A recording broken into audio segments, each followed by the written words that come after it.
Hey everybody, I'm sure a lot of you have been wondering why I haven't been making a lot of videos, and the reason is I'm in the process of moving. As you can see, I'm surrounded by all these tubs, and here's the cat, of course. And so yeah, I'm in the process of moving, and all these tubs are filled with my record collection, and they're carefully packed in there with pillows surrounding them, and it's a whole process. Anyway, so my time is occupied with work and packing, and doesn't leave a lot of room to make videos. Another reason is that since I'm moving, I'm not really buying as much vinyl, or any vinyl at all, because I don't want to buy it and then have to just pack it away. There's not much fun in that for me. But in the last couple of days, I've actually come into some vinyl, and there's some really cool pieces. So this is going to be a Beatle finds video. And this first record was given to me by my friend who gave me the Let It Be box. And he actually owns a record store in the town close to me here in California called Thousand Oaks is the town. His record store is called Record Outlet. And he said, come on by, I have something for you. And he gave me this. It's an original, I think this is the first pressing of the White Album. It's the American version. It's a stereo.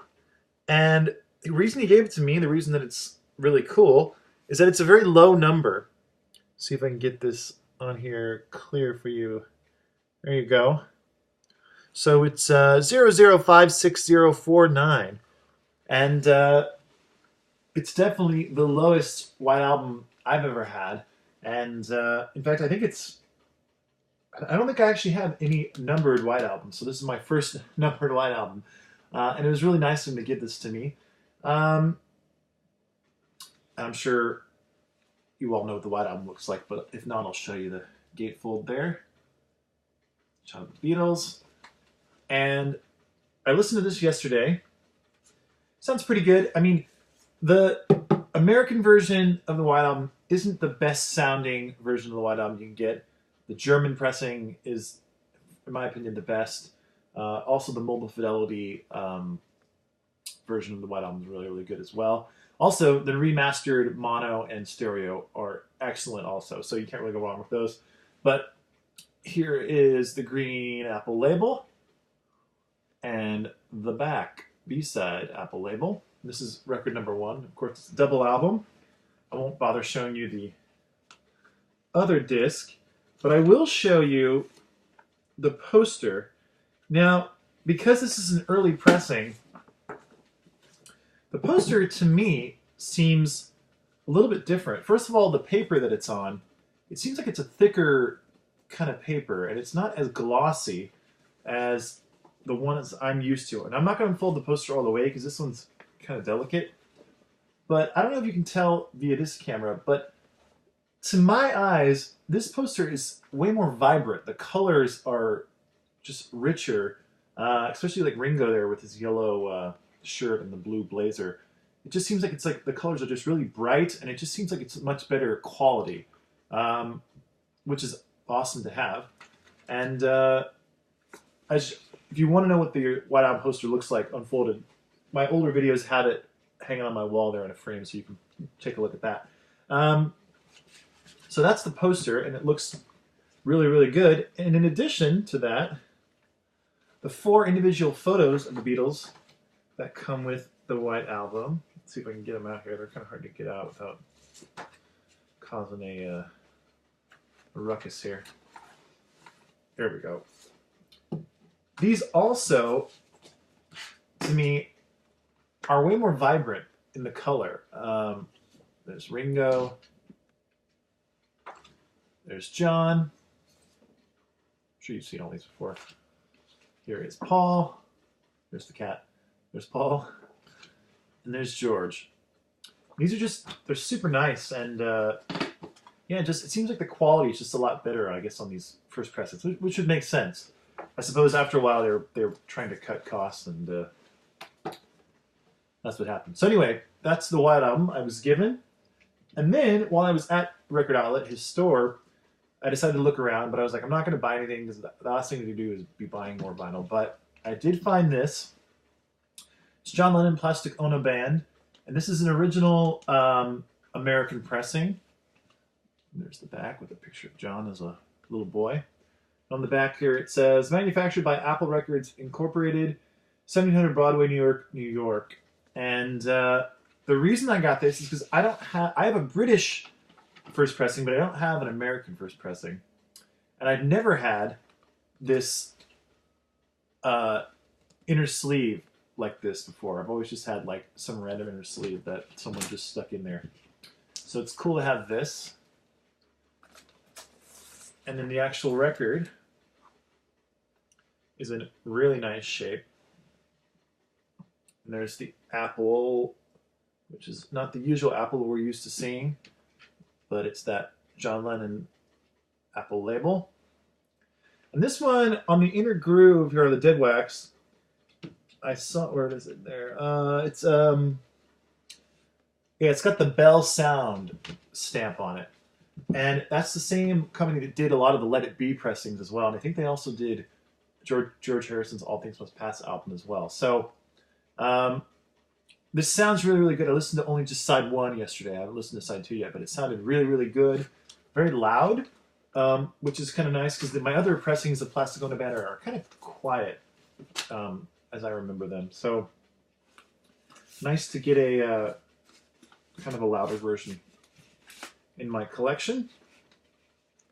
So I was happy to pick that up. Now, the next record I found, this was last night. I was in a record store in Ventura. You're really in this video a lot. I like it. That's great. Okay. Talking to the cat, folks. I found this. Now, this is George Harrison's Electronic Sound album, released on the Zapple label. And for those of you who don't know, Zapple was like an offshoot of Apple Records, and it was made to release just experimental music. They only released 2 albums. They released John and Yoko's Life with the Lions, Unfinished Music, Volume 2, so not 2 versions, not the naked cover. The other one where they're like in the hospital room, Yoko's in the bed, John's laying beside her. And then this album by George Harrison. Now, I've seen these go on eBay for like $100 to $200, like crazy amounts of money. I heard this before, just a digital version of it. It's just, he's just messing around on a Moog. And in fact, one side is just him messing around. The other side is this other guy, it's not even George, messing around with the Moog. He was showing George how the Moog worked and giving him a demonstration, and George recorded it without him knowing. And, which is a bit of a controversy. But anyway, this is just one of those albums that I just never thought I would ever find or ever own. And I was looking around this record store, and I was really looking for some CDs to listen to in my car, since I haven't really been able to listen to much vinyl because I'm moving and all that stuff. And CDs are so cheap now, so it just seemed like a good idea. But then the last minute I was like, I've got to look through the new arrivals. So I looked through, here was this album, and it was only $15, which is insane. And it's an original pressing, which is really, really cool. So let me give you a better look here at the album. Now, this cover was designed by George. And there's the back. I kind of like the back more than the front. He's got, I think this is his interpretation of the 4 Beatles, which is pretty funny. The artwork is very similar to when George painted his Stratocaster, a Fender Stratocaster that he called Rocky. Similar artwork. Now, the cool thing about this is it comes with its original inner sleeve, which says Electronic Sound, and it has a quote on here that I think is hilarious. It says, there are a lot of people around making a lot of noise. Here's some more. Arthur Wax. I don't know if that's a real person or not, but now the label of this is also really, really cool. The Zapple label. See if I can get a better, there you go. I think that's a cool looking label. And then here it is, the B side. Zapple. Now, the album packaging is really cool. The vinyl looks really cool. I love the label. The inner sleeve is awesome. The bummer of this album is the music.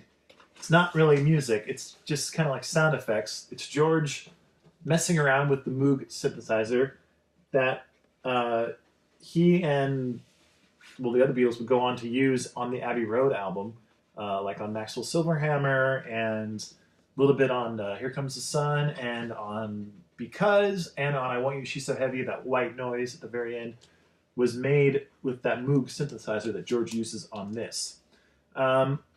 Unfortunately, the music on this, or whatever, the sound recording, it's just noises. It's like like bleep bleep whatever. And I did listen to this morning just to give it a chance, and it was interesting to listen to. Now the controversy about this is that one side of this is a song. What's the song called?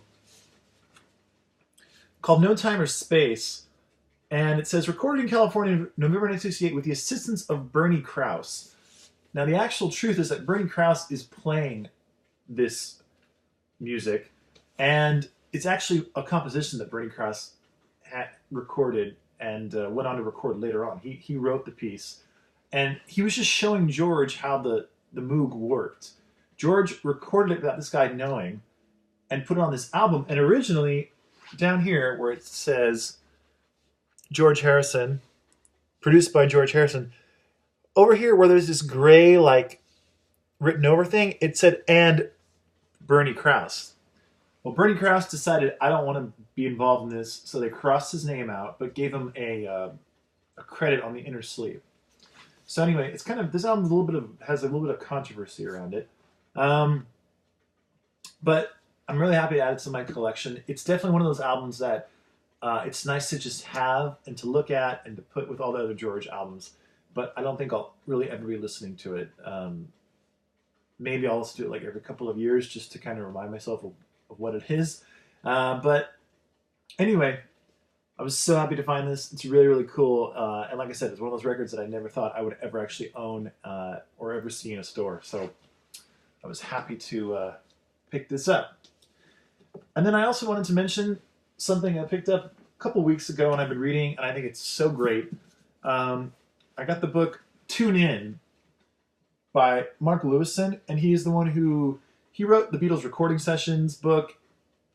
He wrote the Beatles Chronicle, which basically lists all their shows, what they were doing every single day, if they ever did a interview, a live performance, a recording session, filming a TV show, or whatever. He put it down in this book called The Beatles Chronicle, which is one of my favorite books of all time. But he wrote this biography on the Beatles, and this is just volume 1, and it goes from the years, I think, doesn't list out here, but it's like the early 1900s all the way to 1962, so right before the Beatles signed with their Abbey Road or EMI recording contract with Parlophone Records. But it's so detailed. He goes so far into the past and interviews the people that were actually there. A lot of what he does too is he finds like these Beatle myths that have been, these stories told over and over again by all these people that eventually become just fact. He goes and researches those myths to see if they're true. For example, the idea of the story about how when John was a little boy, his dad took him away from his mom and they went to Blackpool, and his mom ran after him to Blackpool, found him and his dad, and there's this like tearful scene on the beach where John is with his dad, and then his mom shows up and she says, "Who do you want to go home with? Choose between me or your dad." And John is just this tearful little boy having to choose between his father and his mother, and he ends up choosing his mom, and it's just this traumatic scene. Now, I don't know who started that. It may have been John himself. I don't really know, but in this book, Mark Lewison did some research and found out that when John and his dad went to Blackpool, his dad had a friend who lived in Blackpool, and this friend's parents had a house in Blackpool, and they offered for John and his dad to stay there. So they stayed at this house, and this fella who was friends with John's dad got interviewed by Mark Lewison and was asked about this scene. He said, "Do you remember a scene where they were like on the beach and the mom, Julia, showed up and made John choose between her or the father?" And he said that never happened. What really happened was Julia did show up to the house of this guy's parents, and in their like kitchen or whatever, John's mom and dad discussed, without John being there, John was in the other room with this guy's parents, they discussed which one of us should take John, the dad or the mom. And he said it was very sad because the dad and the mom both didn't really want John, but it turned out that the mom ended up with John, and they went home. And this guy says that John never heard any of that discussion, and there were no tears. Obviously, it was still traumatic because he had to go home and never see one of his parents ever again. But anyway, those are the kind of myths that Mark Lewison does some research on and gets to the absolute closest he can get to the truth, which I think is really, really fascinating. Anyway, I just can't recommend it enough. So if you haven't checked this one out, check this out. Mark Lewison, tune in. All These Years, Volume 1. Really, really great.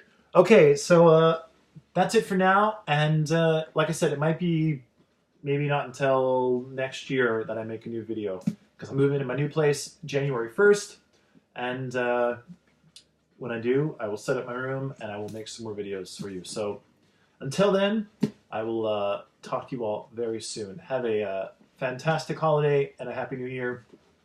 See you in 2017. Okay. Tune in.